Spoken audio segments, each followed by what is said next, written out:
Hey there folks, my name's Ryan. I wanted to tell my story about the Eaton Fire. I was camped in the front of Eaton Canyon, pretty close to New York Avenue. I had a little nook for my hammock that I've camped at for years in the winter.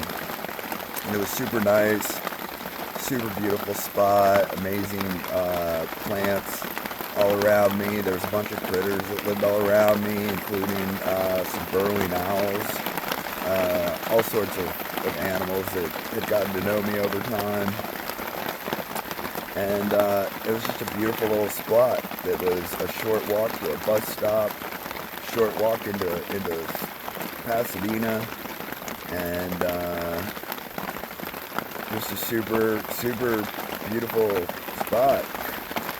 I left my stuff there. I had 2 rolling toolboxes that I could lock, and then I'd lock them to a tree that ran along the ground with bike locks, and I'd leave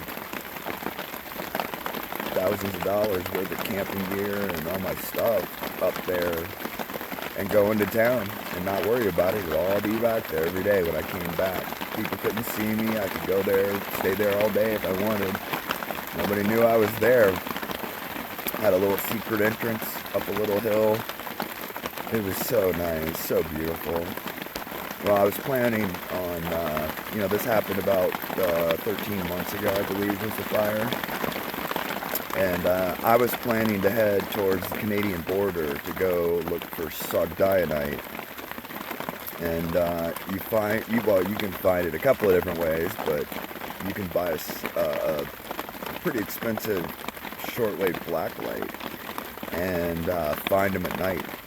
And so that was my plan. And I was getting ready, to do it, try to start heading that way by early spring to get up there as soon as the road opened to get up that direction. And so I was at a coffee shop, drinking coffee, charging my batteries, and I ordered this like $400 flashlight. I ordered a couple of them, but black lights, one long wave, one short wave. And finished up there, and I walked back to camp. I got up there about 6:10. And as I was getting close to the canyon, I'm coming in on a back entrance by the fire station, and right before I get to the fire station, I can see some red glow up on the hillside above the canyon. So I go down into the canyon. I'm still far away from it. Look, past my entrance to my campsite, and the hill's on fire. It was still fairly small, and I called 911 at like 6:21, I think, something like that. Told them the hillside's on fire. Called my brother. Took some pictures and video. Didn't really come out, but camera phone at night.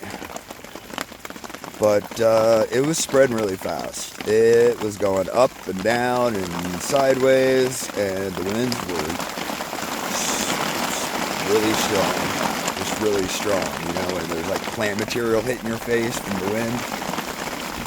It had been dry. There hadn't been any storms in a while, so there was a lot of material coming down from the wind already all day long. All the gutters were filled with a bunch of dry material from trees and seed pods and all that stuff.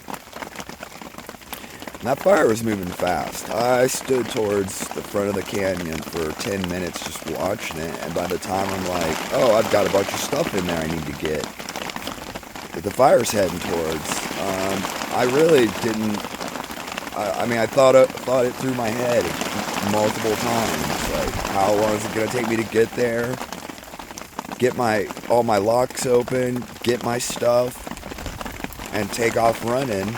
And will that be faster than the fire?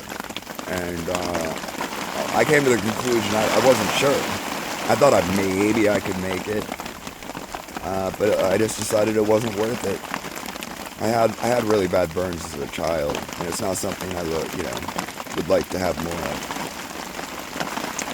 And that fire that fire was running. It was moving faster than I can run. Is how quick it was spreading. So if you didn't get enough of a head start out of the canyon, you were toast. So I went across the street. There's an apartment complex on the south side of New York, and I went to go knock on their doors, tell them it's coming. But they were all leaving. Once I got down in it, the cars were heading out already, like they had all knocked on each other's doors or whatever. So then I went up on Altadena Street and just started knocking on doors. So here I am, Harry, I didn't have a bike at the time or the trailer. So I've just got a big, huge backpack on like I'm going mountaineering. And, I'm knocking on people's doors and old ladies in their nightgowns, got the Prices Right on in the background, opening their door. And there I stand, and behind me, the sky's bright orange. There's sirens everywhere, and cops and fire trucks all going down the street. And just thousands of giant ashes blowing down the street. Miles. They went, those embers. Big, giant embers like this, blowing miles down the street. Sideways. Just thousands of them every, yard distance. It was wild. It looked crazy. It looked like a scene out of a movie. And I knocked on a lot of doors. A lot of the doors I knocked on, their houses survived. Some of them did not. I've never tried to see if I saved anyone or whatever. Like, I'm not, gonna hunt down the people who lived in the house that burnt down and be like, hey, did I save your life? Like, I might have saved some people. I might, I definitely knocked on all the doors between New York and like Orange Grove, or well, not quite Orange Grove. The fire didn't make it down there, but a couple of blocks down, I got all those doors, and it was crazy though. The smoke was so bad. It was so bad. My lungs still haven't recovered.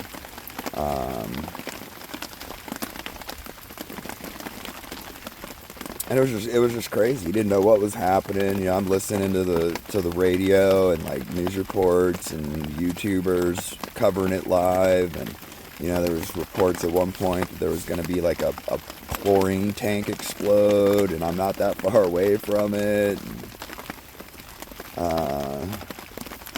people are just freaking out. Oh, it was a mess. It was an absolute mess. So I lost most of my camping gear. I had a foam pad and a blanket, my wool blanket back then when it happened. I had that. I had my backpack. I had my cell phone and a battery pack, and I had some stuff, but I lost most of it. And it took a couple of months of really hustling and people being empathetic, helping me replace all my stuff. With the intention of going back up to the Canadian border, and by the time I got all my stuff ready to go, I was getting ready to go, and there's another big rainstorm like this. So I was up here for a couple of days for a storm, and I misplaced my hammock strap, so I went down to get rope in town, and talking to a lady and petting her German golden retriever. It was kind of jumping around and excited. So I'm talking to her, and I just took a step forward, stepped on a rock, and broke my ankle. Been spending the last, 13 months. It's not even still all the way healed, but it's mostly okay. But it still hurts. Still never healed all the way. But fire's scary. Fire's dangerous, and